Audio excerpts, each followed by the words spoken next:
So here's a fun little, I guess, gymnastics eye challenge. I'm gonna pause this video right when her toes hit the bar height on the front side, and then we'll have a little game and see if you can guess what skill's coming.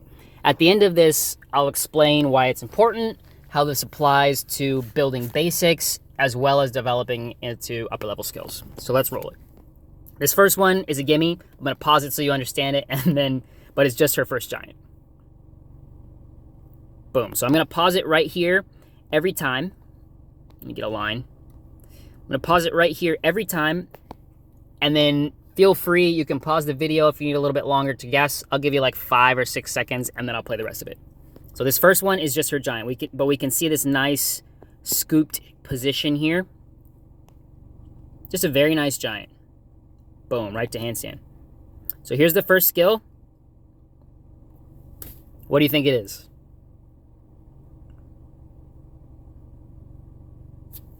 Let's see. Hop full turn, right to handstand. Like gorgeous. Gorgeous, gorgeous. Here we go again. Almost identical position. I left the blue line just so you can see it, even though the camera shifted. What do you think this skill is?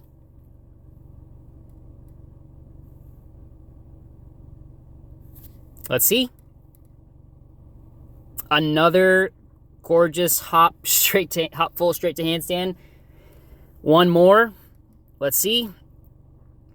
Again, almost identical position. You can see that blue line has not changed, even though the camera's perspective has shifted. What skill do you think it is? Let's see. A gorgeous ginger. She almost catches completely horizontal with the bar. Unreal. So what does this mean? We just saw a giant at the same position, 2 gorgeous hop fulls at the same position, and a ginger at the same exact position.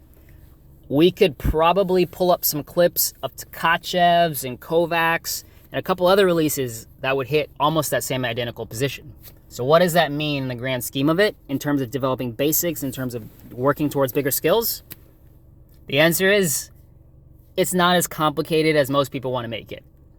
If you develop a solid swing with correct rotation, you use that same exact swing, that same exact position for every skill. The physics behind it, the mechanics behind it, pretty simply, you can't you can't add or subtract rotation while you're in the air. You can change your position, you can tuck tighter, but you keep the same amount of rotation that you created on the bar.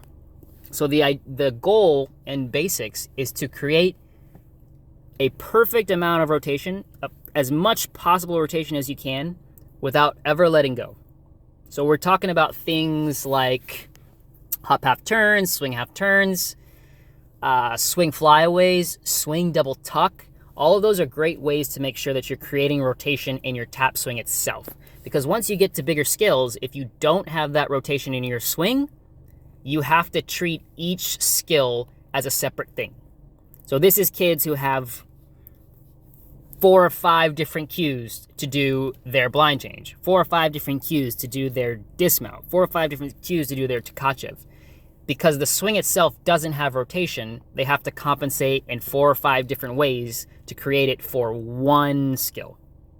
What we're seeing in this athlete, and what you'll see in most upper level bar swingers, is they have enough rotation in their swing itself. So all they're doing on the skill is directing it where they want it. We'll go back through this one.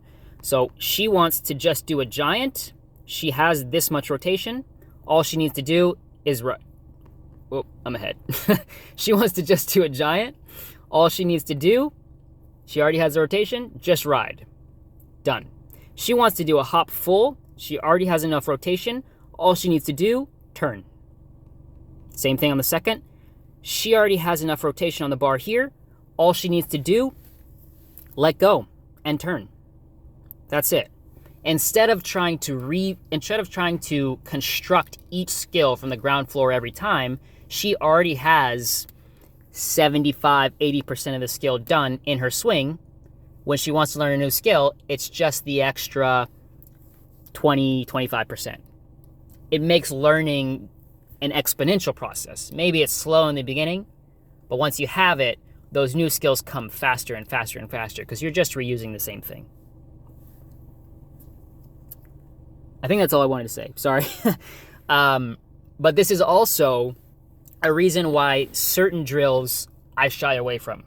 So things like dead cows, if you're creating enough rotation in your swing, it shouldn't be possible for you to just go to your back. So what you're doing in a drill like that is you're teaching them how to kill rotation, which is the exact opposite of what we want for almost any of these skills.